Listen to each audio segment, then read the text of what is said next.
let's start, okay? Okay.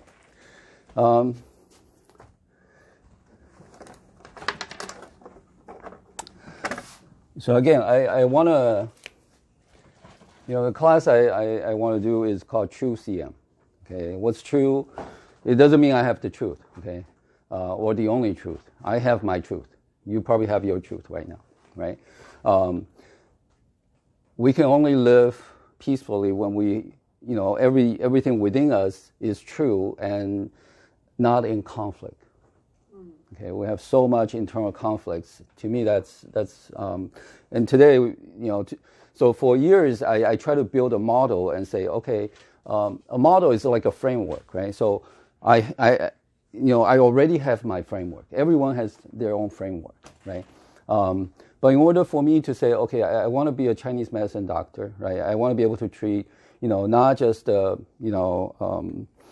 pains and sufferings. I want to treat PTSD. How do I treat PTSD? Right? How do I treat Parkinson? How do I treat dementia, Alzheimer, and right? How do I treat people who have addictions? Right? How do I treat people who want to kill themselves? Okay? Can we do that? Right? Can we do that with what we have in TCM right now? Right? When I was in school, I keep asking those questions. Right? And so, okay, if a person is going to die, what do we do? Oh, call 911. Send it to the hospital. Right? So there are lots of things that's not, in my opinion, right, not consistent.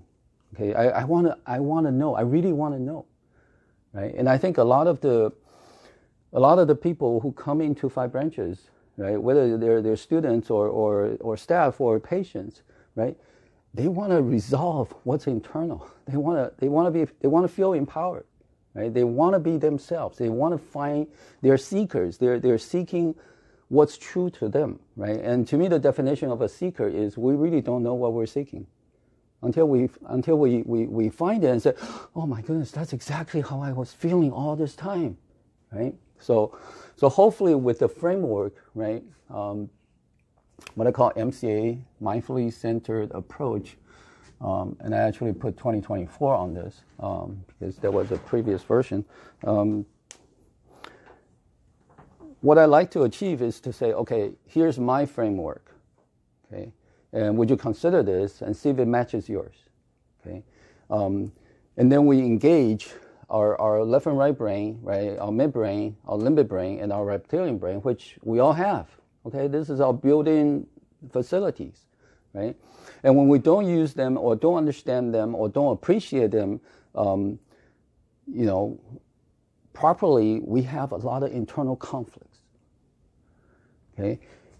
And when we have internal conflicts, out comes what? Out comes low chi stagnation, a sense of righteousness, injustice, right? All these emotional honestly, most of the troubles that we have are coming from internal, okay? And the only way to resolve it is to resolve our internal conflict. Okay, that's why I don't use needles, right? Because needles doesn't address what's in your B memories, what's in your emotions. Okay, there's no needle big enough to say, you know what? Your emotional troubles are gone. Okay, your fear is gone. It doesn't work that way, right? So this is what again, 7 years of work. Okay. So the first thing is we have stimulus that's coming from external. Okay, and we're designed to receive these stimulus from outside world through eye, ear, nose, tongue, and body.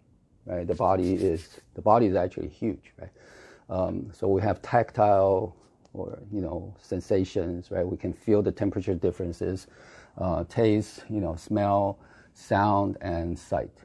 Okay, so all these comes into our brain system. Right.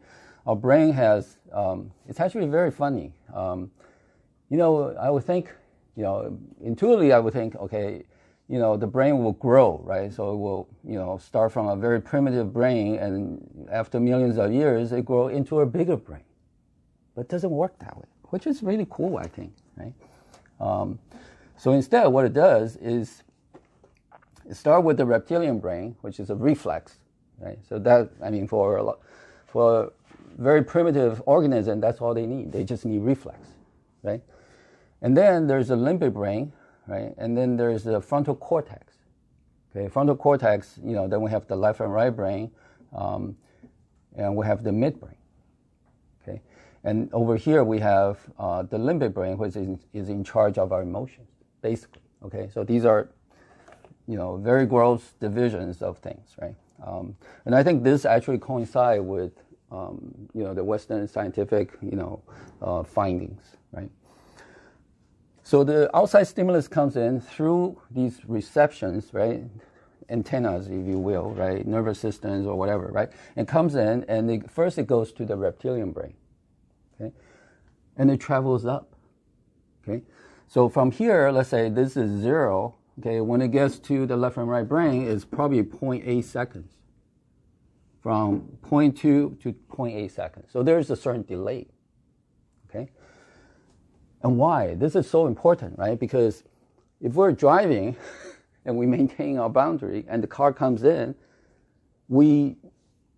without any idea what's happening, we're actually moving our car, right? We're saying, okay, my boundary is impacted, which we have absolutely no idea what's going on. So this line is that these are subconscious. This is conscious.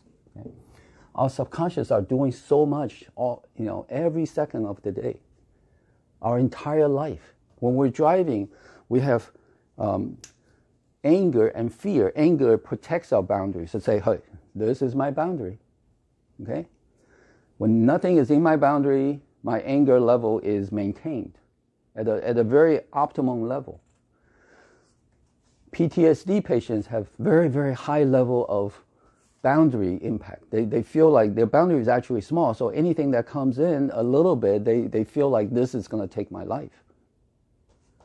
So their anger and fear are very, very high. So hypervigilance, okay, when we hear PTSD and hypervigilance, right, what does it really mean? That means the fear level is out of proportionally high, okay? It's too, because when we walk around and we don't bump into people, because we have anger and fear that's always gauging, like, okay, this distance and whatever, right? Here's my boundary, that's that person's boundary, we don't collide. When we're driving, it's exactly the same. Our subconscious are doing all these calculations without us even being mindful of it, okay? If I'm here, you feel okay, right? If I come in, you start to feel a little bit different. If my hands are here, man, you're internal. You can't help it, okay? No matter how much you love me, okay? Why? Because these start to respond, right? Okay? And they respond based on what I call memories, okay? Or triggers. So when we're in severe danger, for example, my car lost the wheel and I'm going to hit a tree, okay? And I'm driving at 80 miles an hour, right? And I can see the tree coming, okay? And my reptilian brain is keep going like, okay, raise this hand and da-da-da, and do this and do this, right? But it's too late. Boom, my head just go into the windshield, okay? So my reptilian brain was trying to save my life, right? And it issues a strings of commands. Okay? But because of something, it never gets executed. Okay? Because this thing is so primitive and it's in the subconscious, commands that are not executed are still there. Okay? So all my life, I just feel like, somehow this hand is rigid. Okay, and if you work in the clinic and you feel people, and you say like, okay, this hand is dramatically different than the other hand. Can you tell me what happened to you when you were 10, 5, or 20? Have you ever get into major accidents? Were you suppressed, or were you violated without your permission, and you were you were suppressed. Your hands couldn't move. Your brain is going like, okay, I'm going to do this and do this. I'm going to kick. I'm going to scream. I'm going to poke the eyes out. But I couldn't. Okay, so I see this, honestly, I see this in the clinic honestly, very, very frequently. And you feel one hand, you feel the other, dramatically different. Okay, so reptilian brain commands, primitive, and the commands needs to get executed. Okay, so let's say this person go through trauma, dramatic trauma, okay, abuse. And the reptilian brain command was issuing commands all the time, right? But nothing gets executed, right? So this person grew up like just have a lot of internal conflict, a lot of internal control. It's almost like this person has a west wing, then it has to shove all these things into the west wing and close it tight, okay? It can never get open because when it gets open, it's out of control. This person just feel like I will be completely out of control. I'll be completely out of my mind. Okay, why? Because there's reptilian brain commands in there. Okay, and most people have it. Okay, a lot of people have it. Okay, and how do we resolve that? It's very easy to resolve that once we say, okay, all these internal, conflicts, right? All these internal energy that it seems like something inside of me want to come out. My hand just want to do this, but I don't know why, right? That's why. And when we find a safe environment, when we connect properly to the, when we connect to the proper energy instead of hate or blame or injustice or whatever, right? When we connect to loving kindness and feel like, you know what? I was suffering, but that's why I've been seeking. I've been seeking to resolve my own internal questions. Okay? And when we connect properly and let's say, we feel safe and we do this in the clinic, right? People will, I always make sure that the lights are out, the floor lamps are out of the way, right? They're not going to swing too much and hurt themselves or hurt my equipment.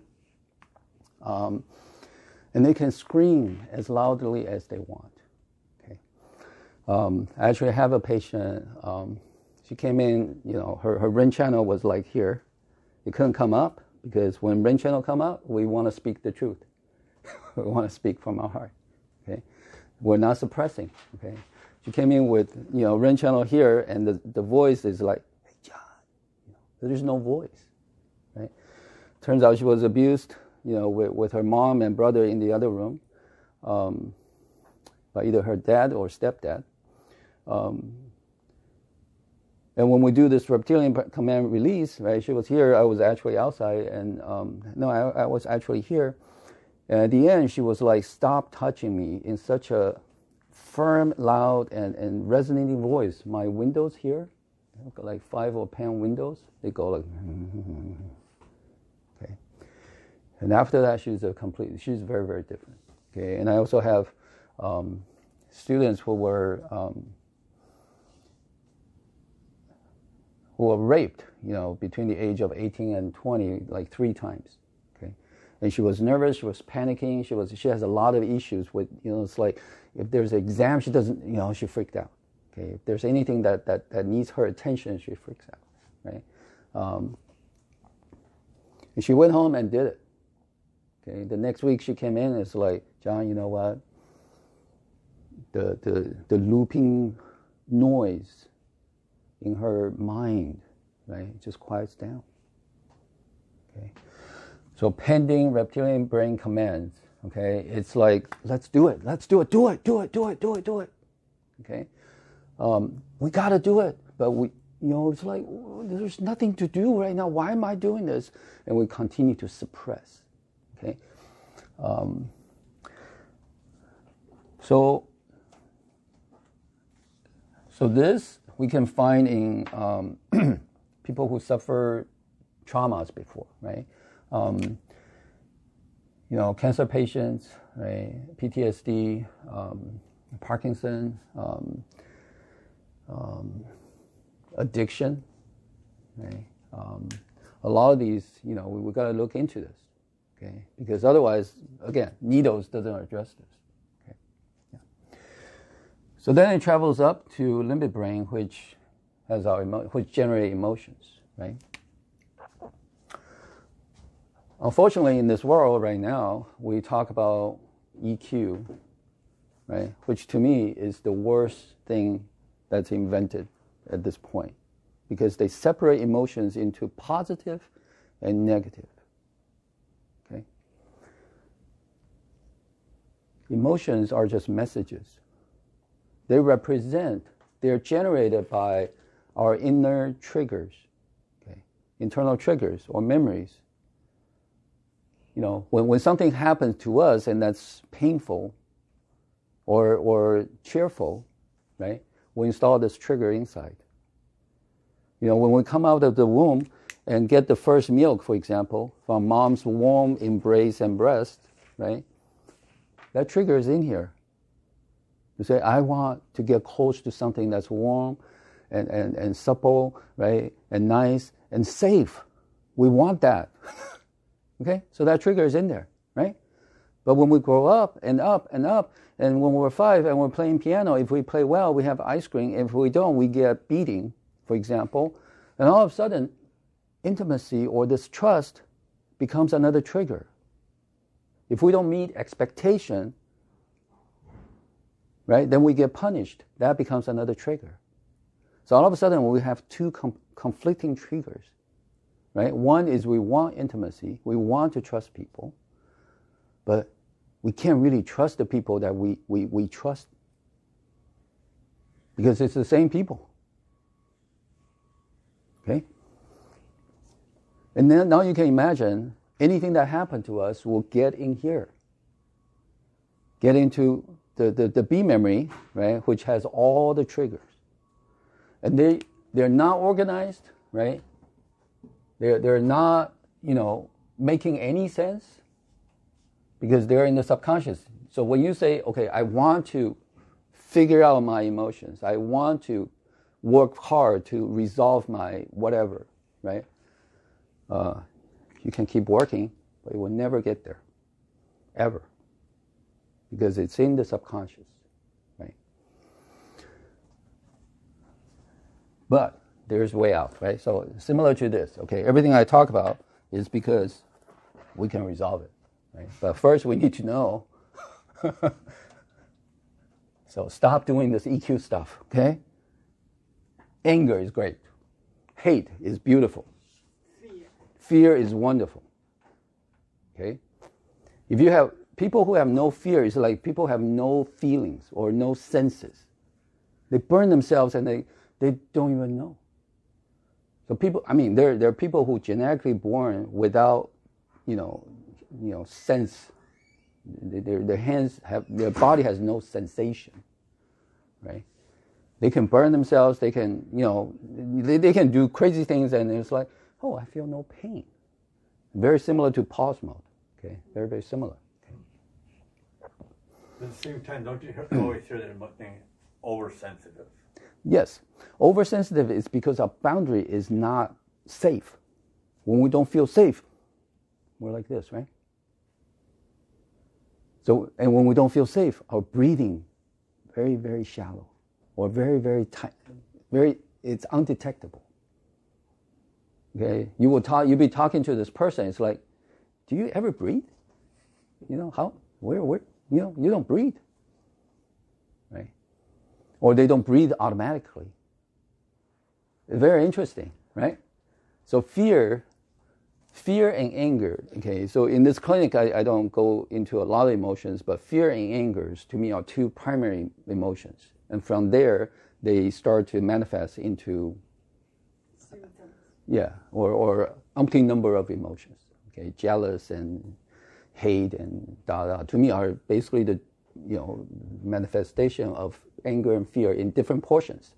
It's like we got salt and we got pepper, right? And you can make a lot of things just from salt and pepper, okay, with different combinations and quantities and, whatever, right? So do stop me anytime, okay? And yeah. I think that's a good metaphor. That fear and anger are salt and pepper. Yeah. So the key really is the more we resist, okay? So let's say we have an emotion come out, right? And we hate it, okay? It comes again, we actually strengthen what's inside. We're actually strengthening that trigger. You say, see, I send the messenger out. It's like, okay, I'm the king. I send a message out to you and say, you know what? It's going to rain tomorrow. Okay?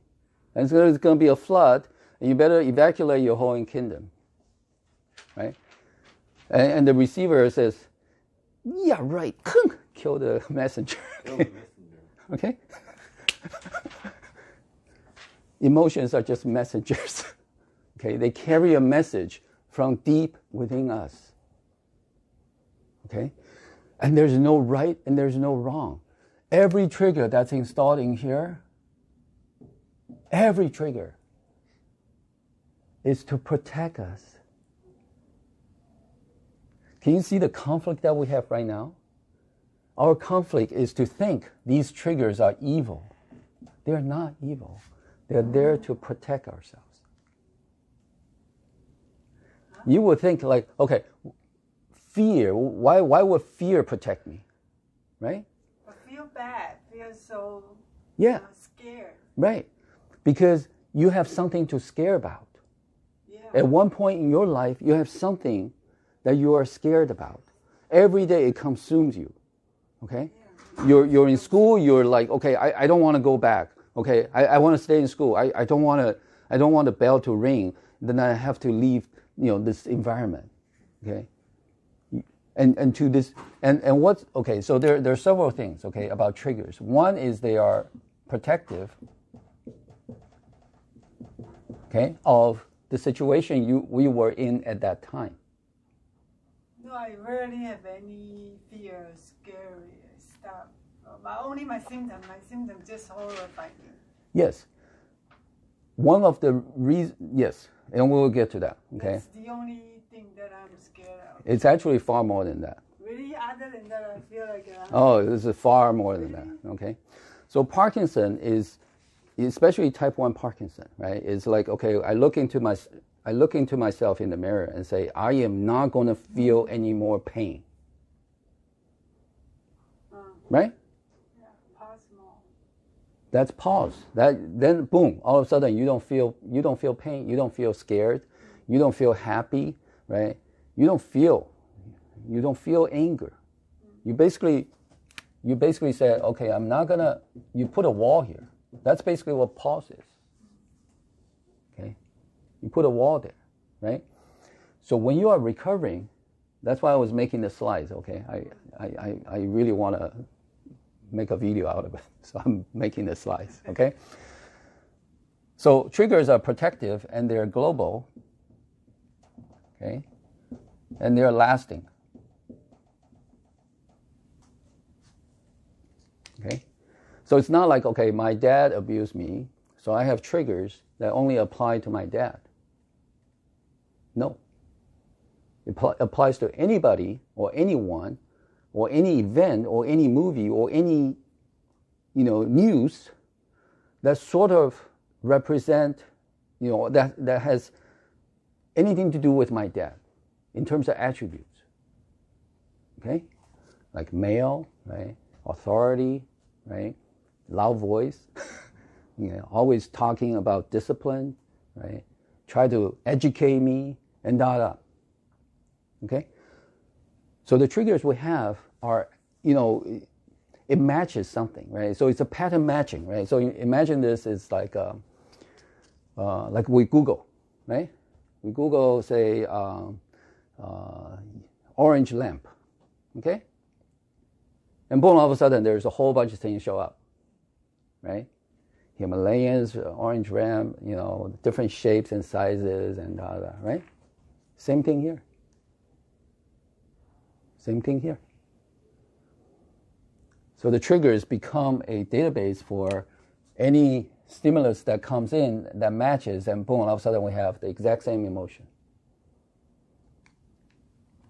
So patients that continue to have, for example, it's like, oh my goodness, this is my third boyfriend, and the height and the weight and everything else was just like my deceased brother. And she was going like, gosh, I miss my brother.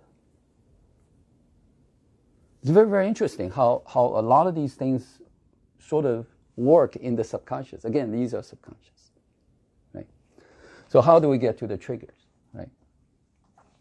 Does that kind of make sense? Okay. So you've been working really hard to say, okay, there are certain emotions you don't want to feel. That's the well, I wouldn't say problem, but that's why we have Parkinson in the first place. Control, okay, separate, right? So when I feel like fear, yes, just let it be. No, embrace it. Okay. Like how I want to embrace you right now. I want to embrace you, right? You're not going to say, okay, if you come in with a lot of fear and say, John, I have a lot of fear, and you know what I do? I will just kick you out. Stop it. Right? Stop it. You probably heard this long before you have, you said yourself, you talk to yourself. Okay? Stop it. Right? So you learn to stop it. So now what we want to do is to embrace it. Okay?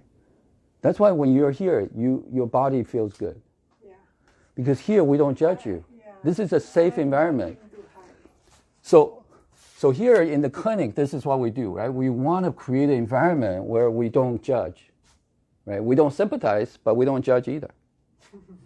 Okay? We absolutely don't sympathize, right? Because Parkinson can be your greatest gift. Your pain can be your greatest gift. That's why we're here, right? If we don't have pain, we don't seek. And when we seek and we find and we all of a sudden it's like, oh my goodness, thank you, my condition. Thank you, Parkinson. Yes. You will have such profound gratitude. It's like, then everything kind of comes into place and makes sense for you. Okay. Yeah. Yesterday at this time, I couldn't walk. Okay. I have a accident when I was 17. So my hip, my back, near the sacrum, I still have issues. Okay. So yesterday, and it has happened quite a few times. Okay. So what I developed, finally had a pretty good approach is to say, first I have a stick about this tall, okay, a bamboo stick about this thick. So that's my walking stick, okay, because I cannot walk with a cane. Okay, a cane doesn't work. Okay, I have to actually embrace myself here. Okay, if I do here, my back hurts tremendously. Okay, and these are nerve pains. Okay, this is not just sore and rigid or something like that. And I take care of my mom, right? So I still need to get her up, get her to the toilet, and then, oh my goodness, that was fun, okay? So and this happened quite a few times, right? And you know what? I'm very good at addressing pain issues around this area. Okay? So every time I have these things coming up, it's like, oh, it's time for me to learn more. So if nothing else, right? So that's basically we resolve the Parkinson channel mode. Okay? So your channel runs right now. Your stomach channel is not counterflowing. Okay? So now all the work, okay? So from JJ's point of view, right, you start to resolve what's so-called negative thoughts, right? In different ways, right? So she has her truth, so she has one approach, right? My approach is slightly different, but the goal is the same, right? The goal is to say, okay, how can we embrace ourselves, okay? How can we, let me continue, okay? Then we'll come back to this point, okay? Because the key really, the key for full, the full recovery of anything is actually through emotions. Okay. All right. So the stimulus keep coming in, right? So this is basically our frontal cortex, our big brain. Okay, the latest, greatest thinking brain. So this is in the conscious now, right? But I would say the midbrain is still have a lot of connection and similarity to the unconscious part of it. Okay, so the midbrain, the midbrain gives us clarity without reason, no judgment. Okay, it's like I'm going to Chinese medicine school. Okay, why? Don't know. Okay, how much is it going to cost you? Don't care. Okay, how about your other responsibilities? Not sure. Okay? And so on and so forth. You just have this profound clarity to say, that's where I want to go. That's coming out of the midbrain. Okay? That's the connection we have with the universe, basically. It's, people use the words callings. Oh, I find my callings. Right? Who's calling you? Don't really know. Do you know this person? No, not really. Then why are you going? I hear this calling. I'm going to follow this calling. Okay? That's our midbrain. For Parkinson patients, Parkinson is to shut this down. Okay? Midbrain has thalamus, which internal feel. Okay? Everything that feels. Okay? With thalamus going down, we don't feel our body, we don't feel our emotions. Okay? So thalamus is for feelings, right? We have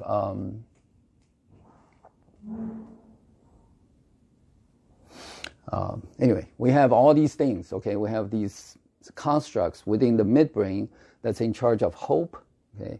The release of oxytocin, which let us feel love, with personal connections, right? Connection to everything else instead of feeling very isolated. Okay, that's one of the symptoms with Parkinson is they are isolated. Okay, they are a pure individual. Okay, without midbrain, there's no disconnection to the universe, to the outside world. Okay, so everything is about right and wrong. You give me this, I'll give you this. I maintain my lane, you maintain your lane. Right? We don't intersect. We don't communicate. We don't want intimacy. Okay, we may have families and kids and everything else, but intimacy is no. There's no feelings of intimacy. Okay, it's really good when we are in life and death, but it's start to cause us issues when we are living. Right? Yeah. So how do we activate our midbrain? Okay, the simplest thing in the world. Okay, is I have a purpose.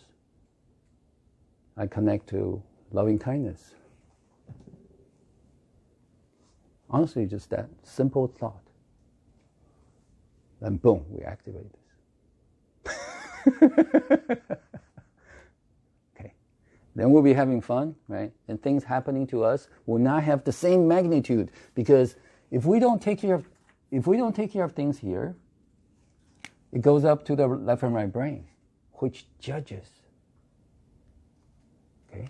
Which put a right and wrong into it. Right? So honestly, Jasmine, when you recover, all your emotions start to be stronger. You start to feel it. Right? And you are scared about your emotions because before you don't feel emotion. Before you do not use sympathetic mode. You don't feel your heart pumping. You don't feel this, or you don't feel like, oh wow, that flower is so pretty. You don't do this. You're not allowed to do it when you're in Parkinson mode. You're in what we call pause mode. Okay, I'll explain that more in next week. See, I leave something so people, will come back. Okay. Like when I work on people, I only work on one side. Okay?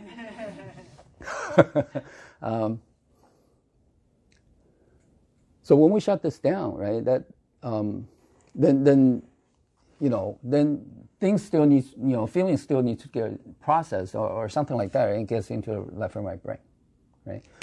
Left and right brain has all the learning things, right? Everything we learned, everything we experienced, everything that we say, okay, that's my worldview, that's my perspective, right? The world's not safe, for example, right? A lot of definitions, right? We label people, right? We do things. We do a lot of things in this domain. Okay, like loyalty, for example, right? If my spouse somehow, had an affair, right? Boom, this comes in and say, loyalty is important. How can you not? I am loyal and you are not. Boom, judgment, right? So all these things in combination, right? The judgment, hopefully we have clarity, but if not, we add emotion, we have these commands that actually, through channels, feed back into our thoughts. So when a person has fear, for example, emotion of fear, right? And they continue to go up, and all of a sudden our left and right brain goes, you know what? I'm fearful because of this person that hurt me and and I hate this person. Then actually strengthening our thought of the sense of injustice. And then this will go through this loop again. Can you see this become a never-ending infinite loop within ourselves? So we can be laying in bed in the safest place possible. Okay? Soft and nice and warm and everything else. Our brain never ends. And people break this using what? Drugs, alcohol, right? More right and wrong, more control, right? We try to get to sleep. Right? I have a patient.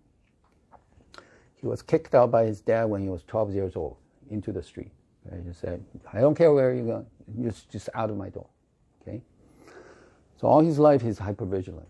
He has a lot of fear, but he has a lot of strength as well. Okay. So people who have fear, a lot of fear, they tend to do a lot of exercise. They buff themselves up. They do martial arts, right? They go into ranges and do gun trainings, and I mean they do a lot of these things. A lot of these things are actually driven by this internal fear and resistance, and But anyway, so and he's anxious. Right? He knows he's anxious, and he's a sort of like a workaholic and a workout-holic. Okay, so he works out every day, and when he works out, he has to beat everybody in the gym. Okay. And one day he called me and said, like, "John, you know what? I know I'm always anxious and in fight and flight, but now I have panic attack." Right? It's like, then it's like, panic attack, huh? What happened, right? Then I asked him, like, "What did you do last week?" Right? He said, "Oh, I took CBD." These sprays or whatever, right? The CBD, out of marijuana, right? He said, "You know what? I slept like a baby for like 2 nights or 3 nights." Okay. Then he started to have these heart palpitation, eventually panic attack, right? So what happened? In his A memory or A, storage, right? Life is not safe. Okay? If life is not safe, he has to wake up at the slightest sound every night. So that was his issue. Okay? He can go to sleep, but any slight sound, he wakes up. Right? So he's like wakes up like multiple times a night. Right? So when his body is still and sleep like a baby, and there's a sense of relaxation and the stuff in A and the stuff in B, emotions can be felt, right? Our body is warm or cold or something like that. It actually generates emotions. Okay, so people in colder climates, okay, tend to have more Parkinson, okay, because they need to control themselves, okay, which is very interesting. So in JJ's book, it's like, okay, French is actually, from a cultural standpoint, doesn't get a whole lot of PTSD. Parkinson. I should go there. Right. Mm-hmm. So French people, their culture is relaxed, right?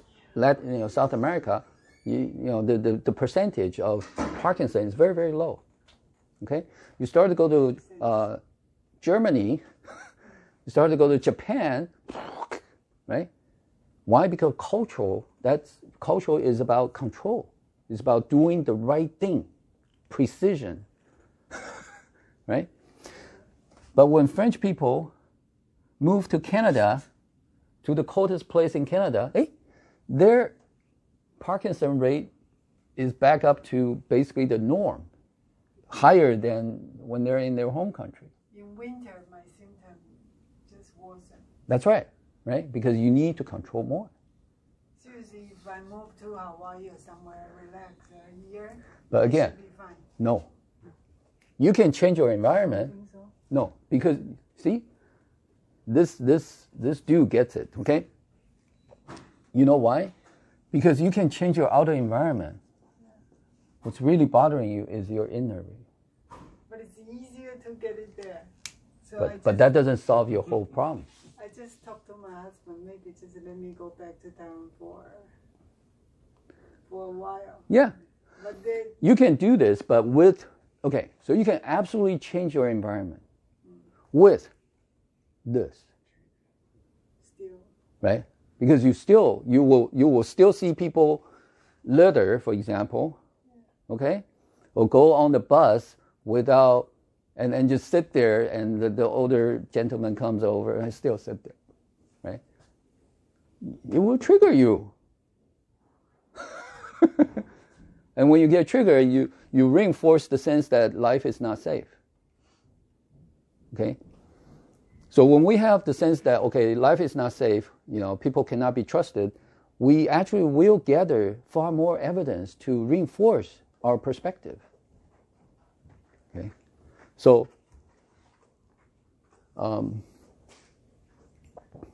yeah. Okay? All right. So, the left and right brain correspond to Chinese. So this is where channels comes in, okay? Because all these are matched perfectly, okay? Left and right brain, gallbladder channel, UB channel, okay? Midbrain, Du channel, Ren channel, especially Du channel, okay? So the Du channel we learn in school. It comes around Du1, basically, right? Our perineum, okay? Go through the spine, or actually in between the spine and the skin, okay? And comes up to here, right? And then comes down. No, that's not the path during the day, okay? That's the path when we're asleep, okay? During the day, it comes up, enters here, energizes our midbrain, come out of here, okay? So one thing we can do every day. Okay, we all go to the bathroom, right? And in the bathroom, there's normally a mirror, right? If we wash our hands, look inside, look into, like right here at this point, okay? Eyes level, look into this, and just say, I have a purpose. I connect to loving kindness. And boom, you energize your midbrain. Okay? Parkinson is not because the lack of dopamine in the brain. It's the lack of energy in the midbrain that uses dopamine. Okay? That's why in this clinic, in JJ's clinic, we don't treat people who have taken any L-DOPA, dopamine Parkinson drugs. Okay? Because it crosses the blood-brain barrier, alter the brain, and most likely they're going to have way too much dopamine in the head. Okay? And when we activate the midbrain, they're going to overdose. And dopamine overdose is not a small matter. Okay. Interesting, right? You're right. Never thought of it like that. Yeah. So this is in a nutshell this framework. Okay, this is my framework. And with this, we address. And honestly, to me, it's like, okay, I wish everybody. Right, patients, practitioners alike, they have some kind of framework like this.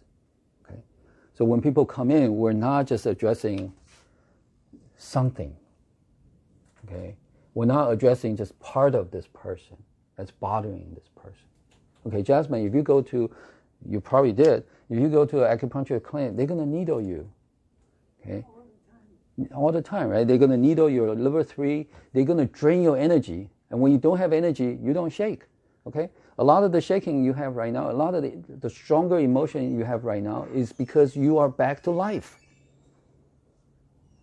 It's not because you are getting worse, but because you are back to life. You know what? When my dad passed away, like 90 something, okay, he has absolutely no pain. Because he doesn't have any more energy. Okay? No energy, no pain. When you have a blockage of channels, right? Like my cancer patients, okay, stage 4, one of the lung is taken out, and right? And he has a lot of pain right around here, right? I actually smile and say, you still have a lot of pain? Good for you, right? So then we smooth it out, and he feels, like $1 million, right? Yeah. So so the key really is to say, okay, when we feel pain, right? It's like when we feel emotion.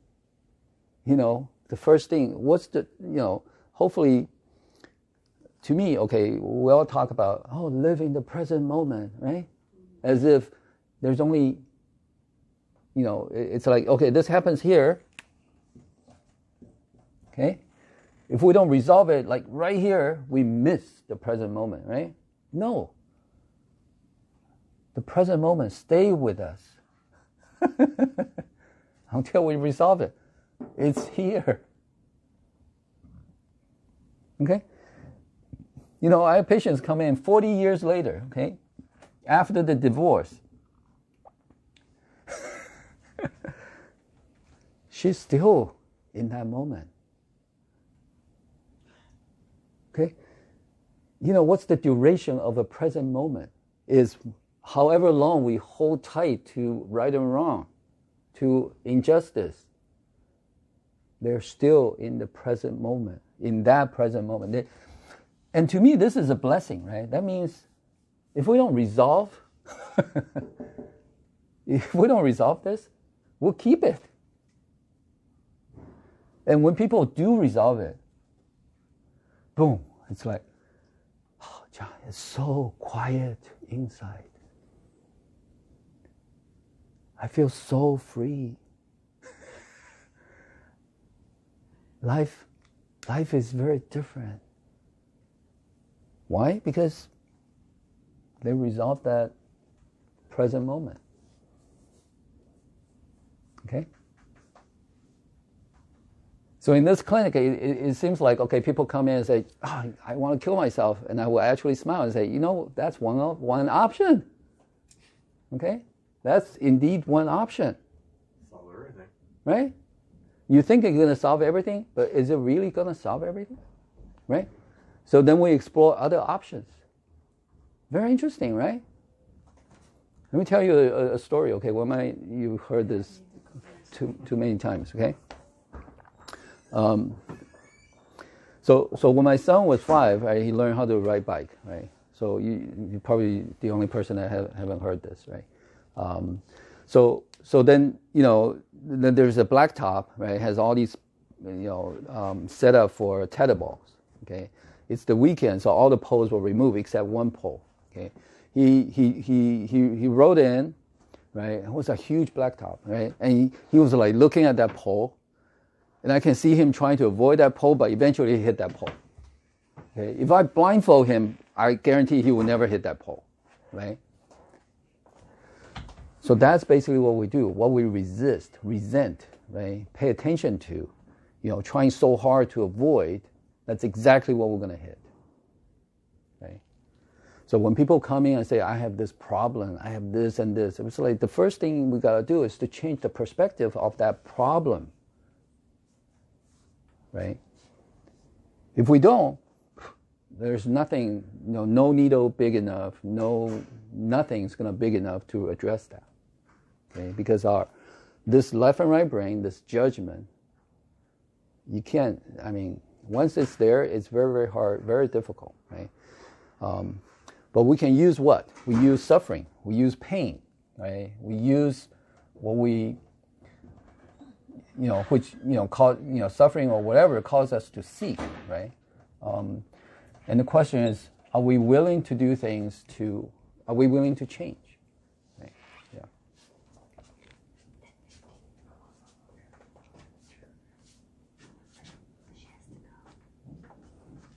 what? Yeah. Okay.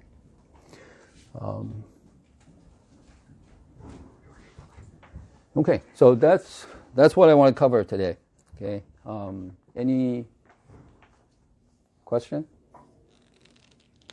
Does it make any sense? That makes a lot of sense. Okay. All right. That here, when you have that 40 years, when you say you got divorced 40 years later, you think you resolve it at the time. How do you know you haven't resolved it? I mean, Yes. There Emotions are still there, right? But you personally think you've gotten over it, but you haven't really. No. And the body actually respond to it. Okay. So this lady came to me with lung issue. Okay. Her lung is extremely weak. Okay. But she takes really good care of herself. Okay. She eats right. She sleeps right. She exercises. She does everything correctly, which is very interesting, right? So that's why she was holding this for 40 years, because she does everything correctly, because she didn't do anything wrong here. And so how can somebody, does her wrong? Her husband was actually a pastor. So that adds a lot to this. It's not just right and wrong, but, like a sense of morale, right? Morality, right? So when I was sort of steering her or, asking her to sort of look into this, right, she refused, right? Because she said, I always do things correctly. Oh my goodness. Come on in. Yeah. Okay, you guys each one have to do 20 push-ups, right? And sit in the back of the class. Just kidding. Okay, good to see you, buddy. Okay. Yeah. So again, Nestor, the reason, okay, a lot of times, okay, the reason why I have these models, right? The reason why I have these models is we all need to heal. Okay? So we all heard the term like love heals, right? To me, love doesn't really heal, but love reveals. Okay? So we have this fundamental thought, okay, that we need to heal because I was traumatized, because I was hurt, because I didn't do anything wrong, right? And it's not fair, right? This is all based on what? Based on we get hurt. So we need to heal. It's like, okay, I cut myself, it takes time to heal, right? But our heart works differently. Our soul is always golden. Our heart is always golden.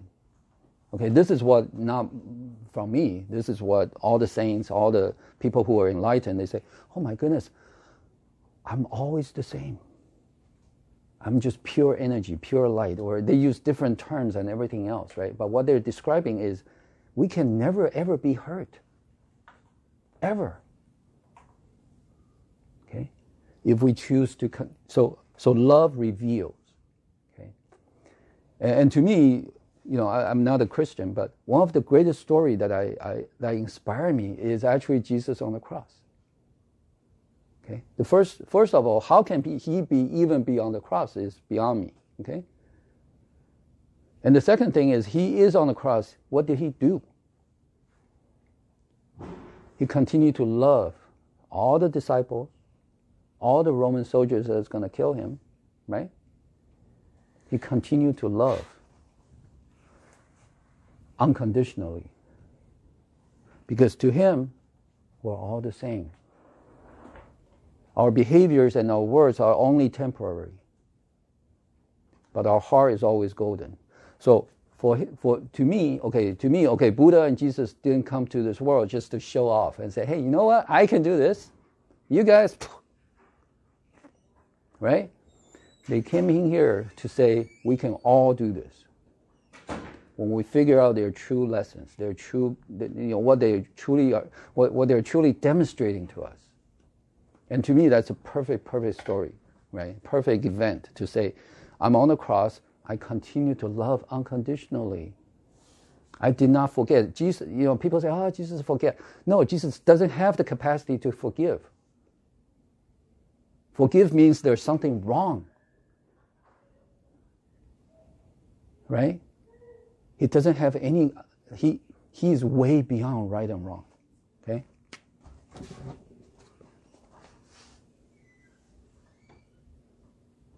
So the left and right brain does judgment, right? Or compare. Or differentiate, right? So this is the same, right? Like we have fear and we have anger. They are tremendously useful, right? Left and right brains are very, very useful in terms of compare, differentiate, but we make judgment. We say this is right or wrong, okay? It's like we're driving and boom, the light turns yellow and it turns red, okay? And we stop, right? Some people curse all the way when they're, or they don't stop. And most people stop, right? So this is differentiation. The light is red and we stop so the other cars can pass, right? Then we maintain each other's boundary properly. So there's synergy, right? All these brains need to work beautifully, right? Our issue is we start to say, okay, certain emotions are good, right? We want this EQ deal, which is, then we say fear is bad, right? Hate is bad. No, they're not bad. They're part of us, right? And what do? We embrace them completely. We describe them without judgment. Okay, so for you, right, or for anybody who want to resolve, get into insight, okay, is really keeping a diary, right? Ideally using, paper and pen, right, or use whatever you want, right? Describe. Okay, this morning, January 9th, 2024, it was kind of raining, and then now it starts to rain. And I feel the sadness inside of me, right? I was wearing this, the temperature is such, right? And today is Wednesday, right? You describe how you feel without judgment. Because once we have judgment, we feed back into this thought, right? And this thought gets feedback into our brain. We create this loop. And all of a sudden, that sadness turns into depression into suicidal thoughts, and just keep going. And then we try to get rid of it, right?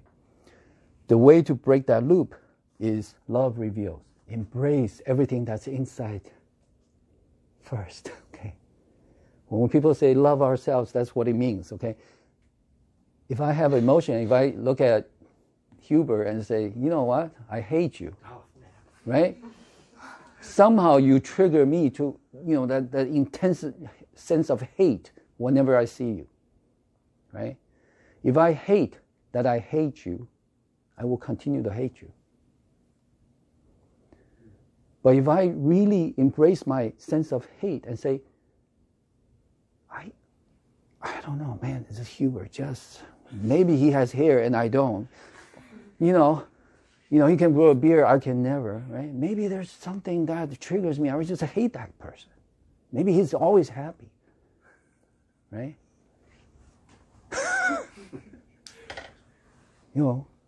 I'm just jealous of that person or something like that, right? If I continue to suppress my, it's like, it's so great to see you. Or inside that's jealous and envy. I will never be able to address my internal triggers. Right? But if I embrace the sense that every time I see Huber, I'm jealous of this guy. Every time I see him, like 3 days later, I can't sleep. Damn, what's going on? And I start to describe. Right? I start to describe. Every time I see Huber, he has this big smile. It seems like the life is so worry-free. And he's got this flowing hair that I just don't, right? I start to write. Then I start to understand why I hate you or envy you or jealous of you. Then I can go inside and say, oh, I see these triggers. And that was installed when I was very little, right? And right? I was in the playground and I saw this guy. I was like, I keep looking at him and he just goes like, whack. He's like, what are you looking at? I said, I was admiring you. I think you're so good with monkey bars. And that gets a trigger inside. So every time we see somebody who is better, happier, stronger, and we have this emotion as if I'm back to that playground. Can you see that? And once we know, it's that guy that, I really admire him, but he thought I was just, staring at him, right? And then we change our connection back to that person and say, he has a heart of gold. Okay, I'm not going to connect to his behaviors and words and his action that sort of hurt me, right? I'm going to connect to that person. And if I have any reptilian brain commands, right, like when he's going to hit my face, my reptilian brain command goes like, oh, do this, right? And then, eyes out, right? But I didn't do that, right? So if there's any pending reptilian brain commands, we resolve that, okay, right now, with a connection through loving kindness to that guy's heart of gold. To say, you know what? Your action, your behavior put a trigger in me to protect myself. But now I see it. Okay? And now I understand myself better. See, now all of a sudden this envy and jealous or hate has its purpose. Because that's what emotions are for. They're messages generated from deep inside to tell us we still have these triggers inside based on whatever outside stimulus in our internal thought will trigger this and generate these emotions. Isn't that sweet? Right? So now I will actually embrace you and say, you know what, Hubert? I used to hate you. But you're the only person in this world right now that enlightened me. You inspire me to look inside myself. So we can move to Hawaii, right? We can change our family, right? Or we say, the environment I have right now, the people who's around me right now, who keep triggering me, or my body that keep, whatever, right? I'm going to look inside. I'm going to use it. There's a purpose for it. Okay? So my guiding, the guiding thing that I put into A is 4 things, okay? Let me put that down and then we call it a day, okay? So loving kindness. So there is loving kindness in this world, okay? Heart of gold. Everyone has a heart of gold. Okay? Not everyone has golden behaviors, right? But everyone has a heart of gold. Okay? Purpose. Everything has a purpose. We may not know what the purpose is, but everything has a purpose. Okay? Do I have a purpose? Do you have a purpose? Do all illness or troubles or thoughts and sufferings have a purpose? Right?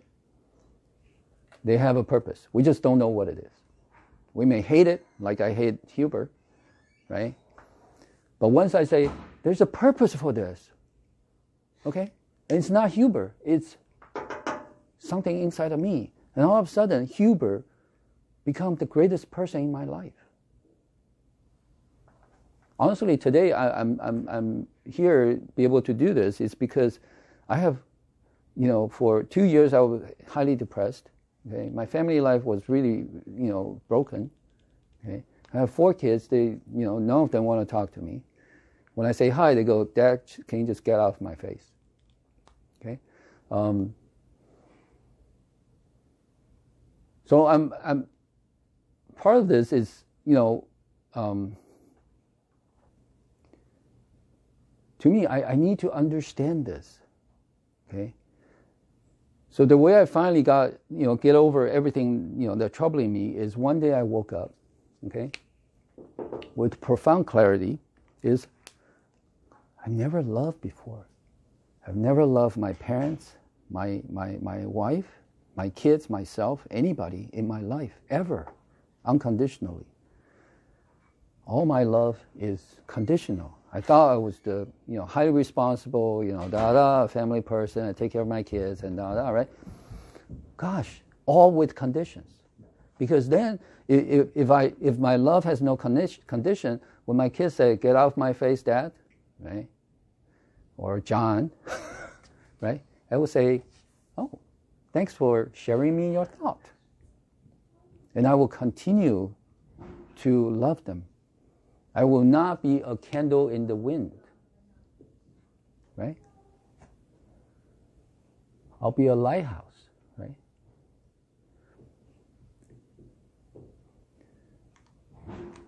So to me, that's really key, right? So everything has a purpose. So the trouble or the suffering or this insane, sense of, when is this gonna end?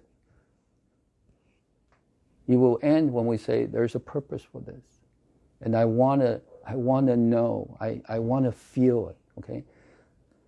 This is subconscious, so we have no access to this. Okay, but we can feel the emotions, right? So the emotions become known to us. So when we embrace them, describe them, okay, that's what the notebooks are for, right? So we describe our emotion precisely how it feels. Okay, not putting any judgment.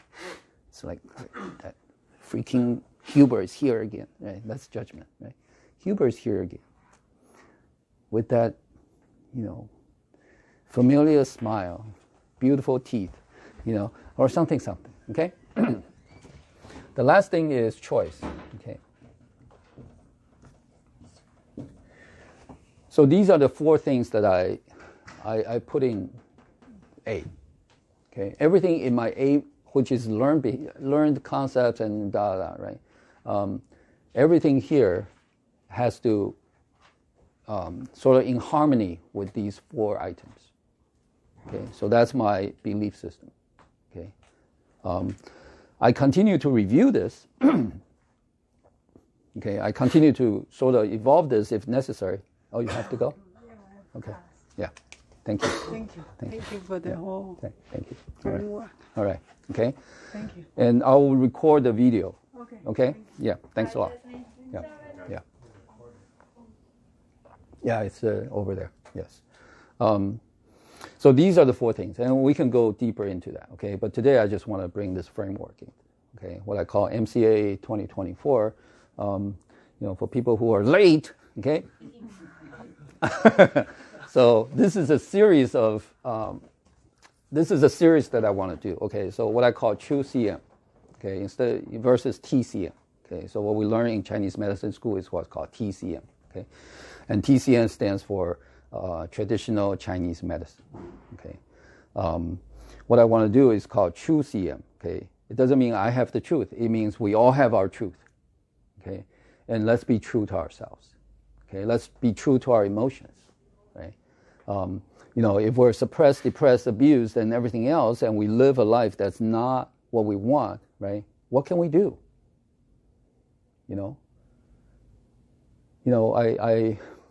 When my kids were little, I actually look at them and say, "Why are you guys my kids?" I honestly feel that way. It's like, why are you guys my kids? And when they grow up older, and they actually ask me, like, "Why are you my dad? Why do I have a better dad?" Right?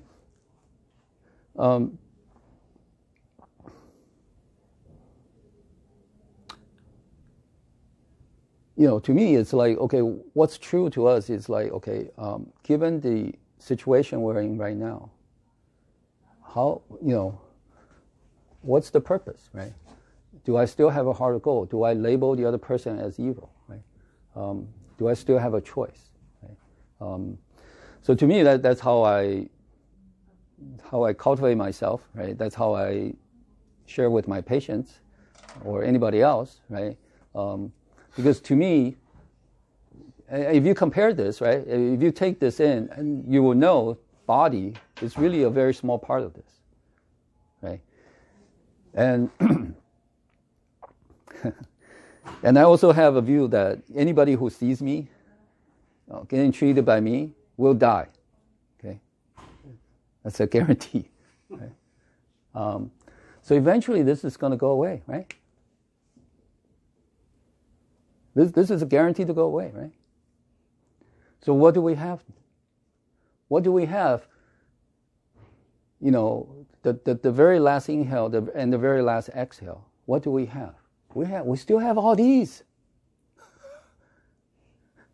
We still have A, B, and C. Okay? If we're not making peace, if we're not in harmony with our internal triggers and views and perspectives and, honestly, we will be very miserable at the point of leaving our body. Okay? And if you believe in reincarnation, this will get carried to our next lifetime. Over and over and over again. So this, what's so-called present moment, will continue. Not just 40 years, but lifetimes after lifetimes after lifetime after lifetime, until we resolve them. To me, that's the ultimate love from the universe.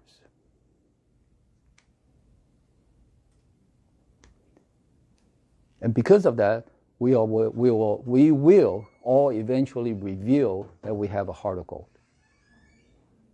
Because suffer does not leave when we kill ourselves or when we die.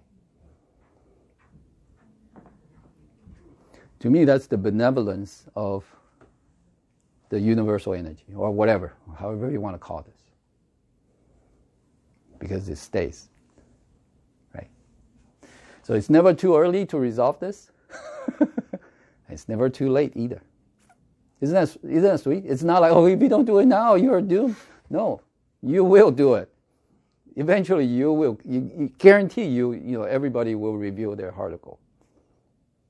Guaranteed. Why? Because it stays. Right? These stays. We all feel this, right?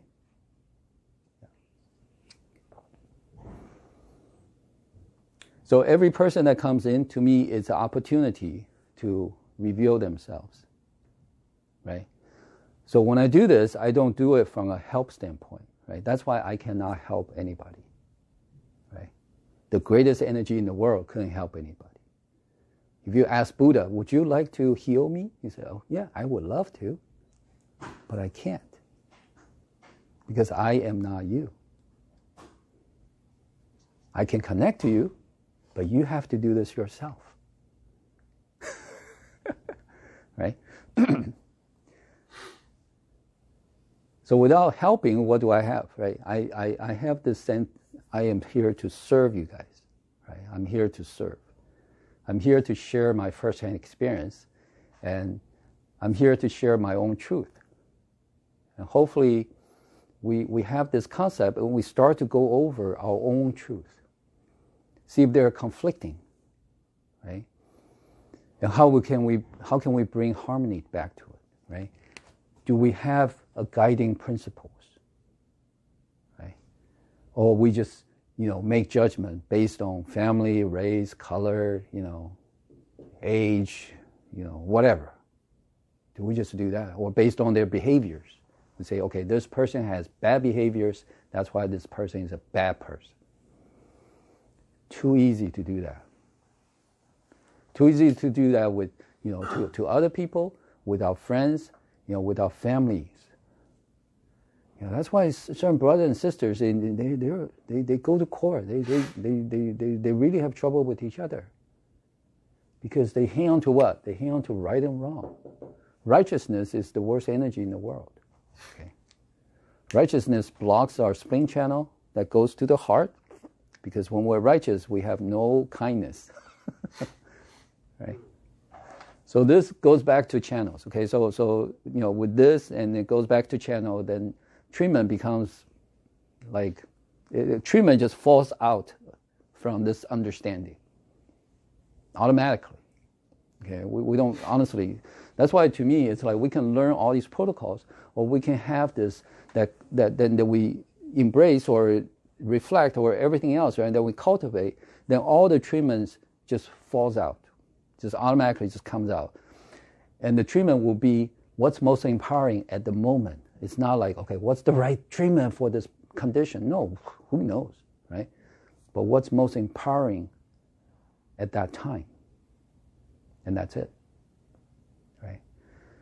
So when I see Mr. Perez, for example, right, I saw you coming in. I have a sense of what you need, right? But I also have a sense of what can you do to resolve this yourself. Okay, so to me, it's like, okay, in this clinic or in our own environment, right? It's like, okay, how can we do as minimally as possible, so we are all empowered, right? Yeah. Any question? Good? All right. Thank you. Thanks. All right. Okay. Now we treat, okay?